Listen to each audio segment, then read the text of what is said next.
I'm here with Chris Lino of Boiler Room to talk about the band, to talk about future records, to talk about their latest single that dropped, No Patience, which is a song that pretty much, explains my own existence. I have zero patience.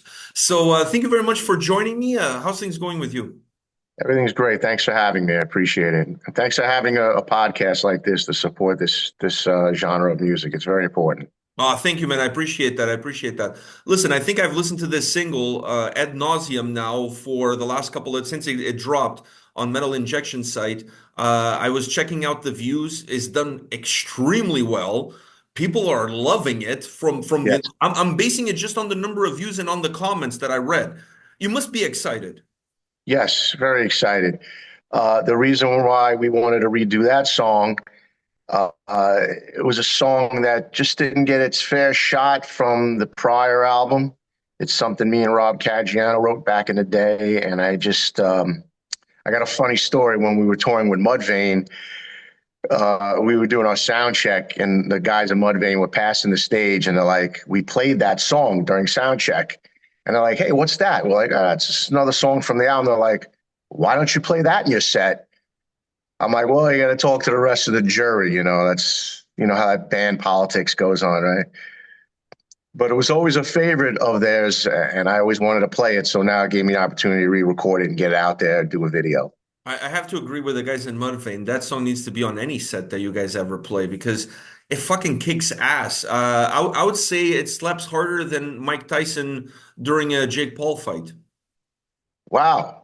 Well, Mike wasn't really throwing his combinations that night, but that's another argument. That's a different argument altogether. Now, what inspire you to put the band back together, bring some new blood into the band, and get this and get the boiler room up and running?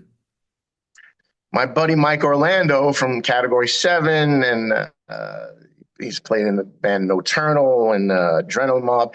He had kept in touch with me over the years, and he's like, "Hey, you still singing? What are you doing?"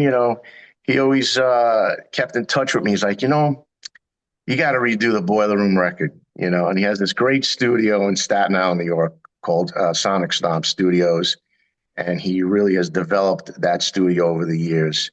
And I'm like, okay, you know what?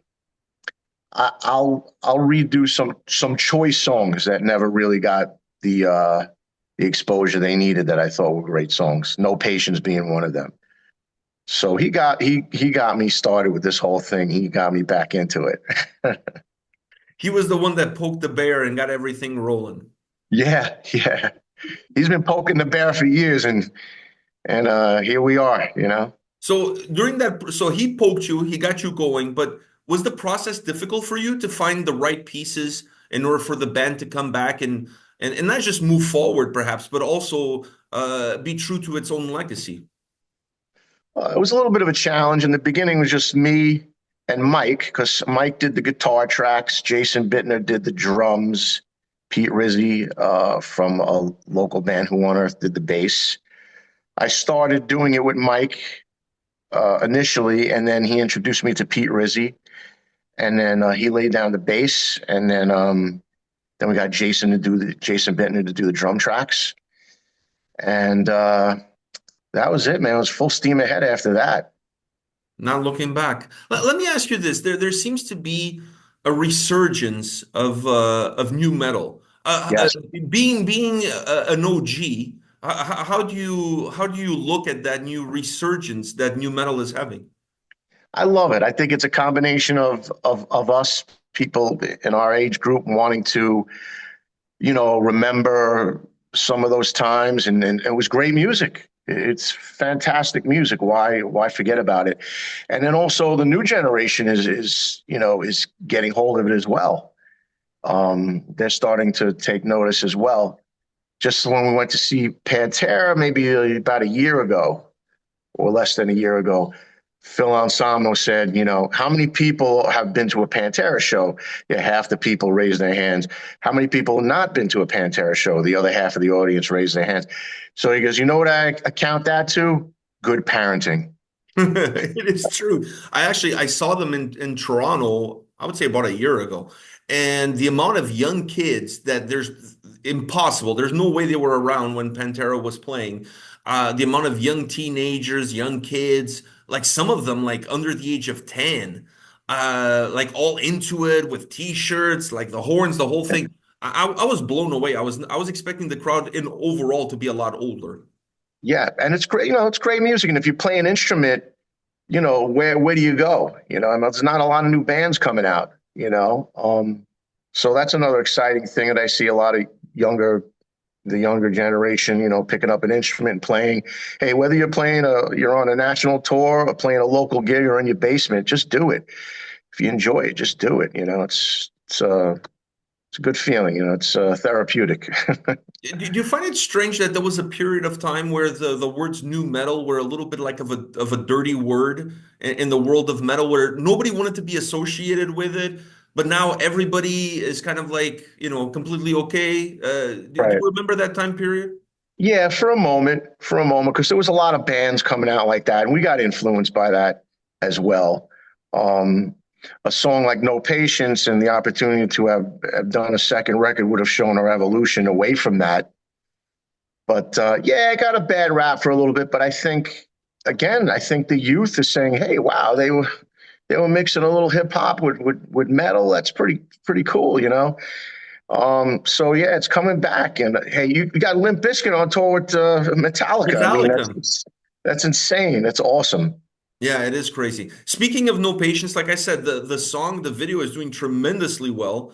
When did you take some time to read the comments and get and sink in, let that some of that feedback sink in into you? Yes, I did, and it feels good. It feels good. It's nice to see that people are appreciating it. Um, Did it surprise yeah. you in any way? Uh, yes and no. I mean, the songs are good. I mean, these are great songs. I mean, if you got good tunes and it's coming from the heart, people are gonna notice. You know, there's It's not a lot of good stuff. I mean, there's some great stuff coming out, and there's some kind of like, not some great stuff. But as long as people are playing, that's what I'm an advocate for. the way I look at it, that track specifically, it doesn't sound dated whatsoever. If you told me that that is a brand new song that you guys wrote a week ago and you decide to do a video for it, I would be like, yeah, sounds reasonable. Yes, a lot of people have said that it's stood the test of time, and it's an awesome tune, man. It's a song me and Rob Caggiano wrote. We hit it off when we were working together. We had a good chemistry, and I'm like, man, I can't let this go to waste. I gotta get this out again somehow. And So, yeah, we sorry, got go some ahead. we have some new music also we've written. We've done half the album old, older Boiler Room songs, and half the album is new. And one song, Rectify, we had Ron Thal, Bumblefoot, who's a friend of mine, played an incredible lead. I mean, he's insane. He's totally insane. So we have the long version where he goes totally bananas, and then we have an edited version for radio. But when that comes out, the album comes out or the single comes out, definitely check that out as well. Ron just totally tore it up. Do you have maybe not a firm deadline, but do you have a firm idea when the album will come out? Well, right now we're just going to be releasing singles, and we're going to be in the process of talking to labels, hopefully, and maybe write some more music and put out the full length album then. But if that doesn't happen in this world, you could do it yourself. So that's what the plan is. Now, when you look at the of the success, let's call it that, of this new single, new single that you guys did with No Patience, was that for you a little bit of like the test balloon that you guys were putting it out there and say, okay, if this hits right, then we're on the right path and there's enough oxygen in the tank for us to move forward. If it doesn't, it was fun, whatever. Was that your mindset? Yes, exactly. We were told, hey, you have somewhat of a legacy with Boiler Room from back in the day, and some of these songs are still fantastic. Take the choice ones you feel that didn't get their due, um, and which would have been the direction of our evolution away from the new metal thing and more into just the groove metal type of thing.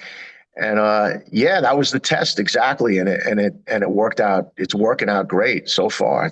It's really been a great reaction. What do you predict will be some of the challenges that may be put in front of you as you try to push this forward into 2025 and move Boiler Room into the present?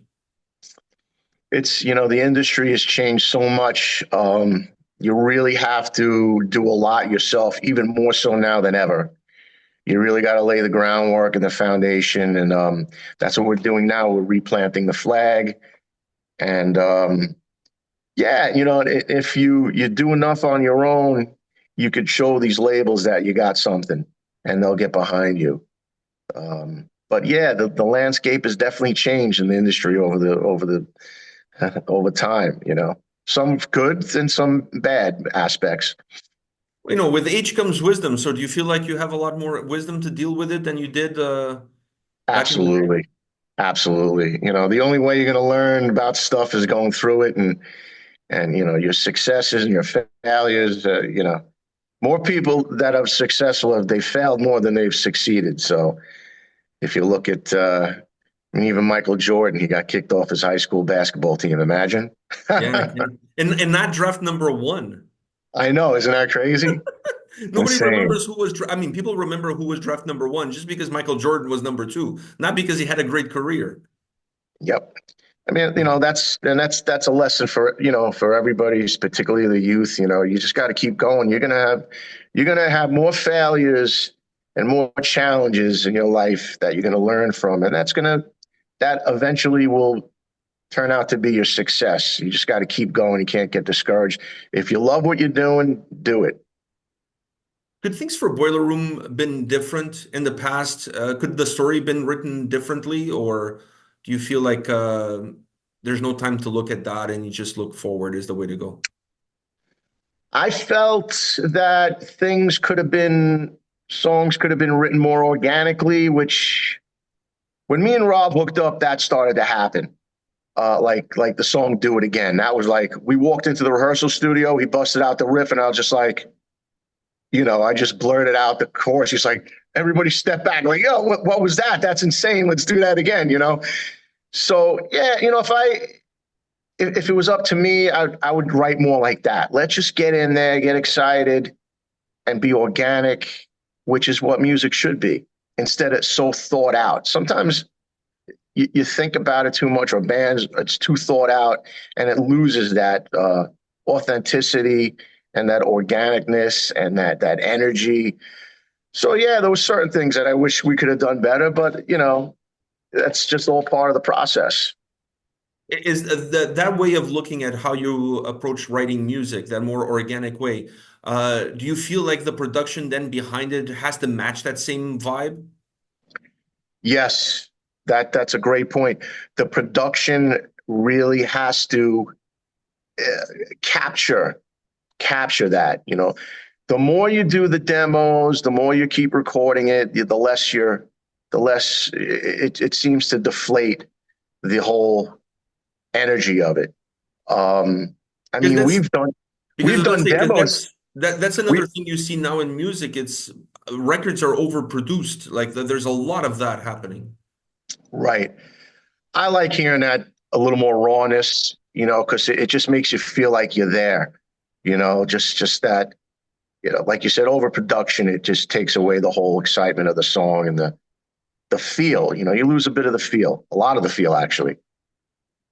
To me, that's an important part. Like I love records that when you press play, it almost feels like you're in the jam room with the band and you're just listening to the guys playing around you. Right. That's a real record to me. Like the old school records. Um, and hopefully, I see a lot of that trend. It's going back in that direction again because people are trying to capture that. I even remember some bands back in the day, they used to record even like conversations between the band members, like, you need to go in on two, no, you need to go in on, and make that almost like the interludes between the tracks. That kind of shit is a lost art form, let me tell you. And it's awesome because you feel like you're there. You feel like you're experiencing being in the studio with them. That's what's so cool, like you when we were growing up listening to the records, you open up the record of the CD case and you get to see all the cool pictures and read all the cool things. You feel like you're there, you feel like you're part of it. So that's a very important aspect of it. That smell of the brand new CD or the brand new vinyl, nothing beats it, man. Going through the Exactly. lyrics and reading, I'm from that period of time. The whole streaming now completely misses the point as far as I'm concerned. Right. You're right. What I don't like about the streaming is it's like an attention deficit world. It's like people just latch on to one or two songs that they love.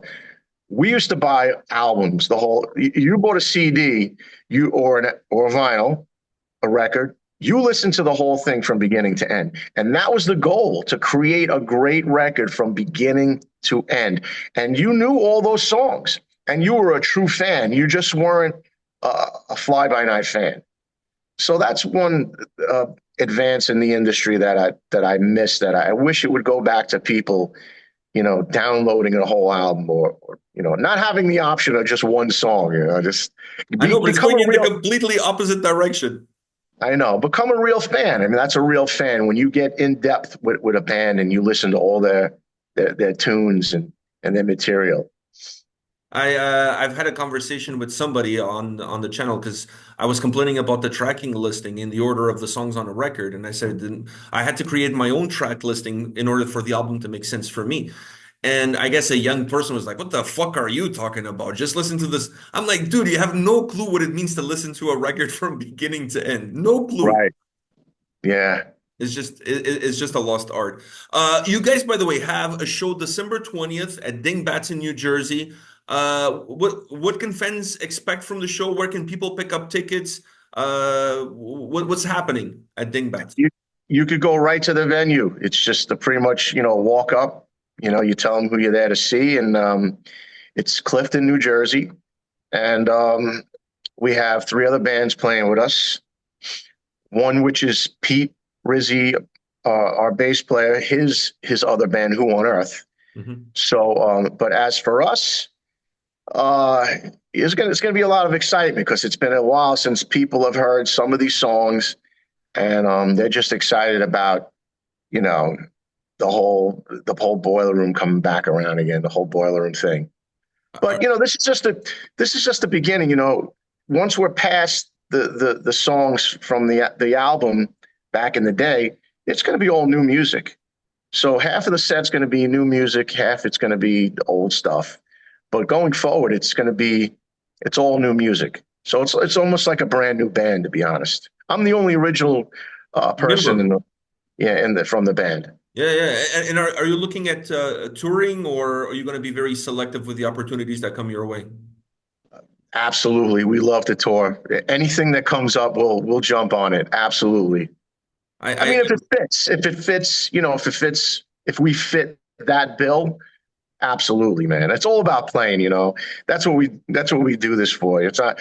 I don't really care. I mean, I like to record. It's fun to see something build and become the song that it becomes eventually. But the excitement is going out and playing live. That's the fun thing. The so connection with the basically, crowd. making new music is just an excuse to hit the road.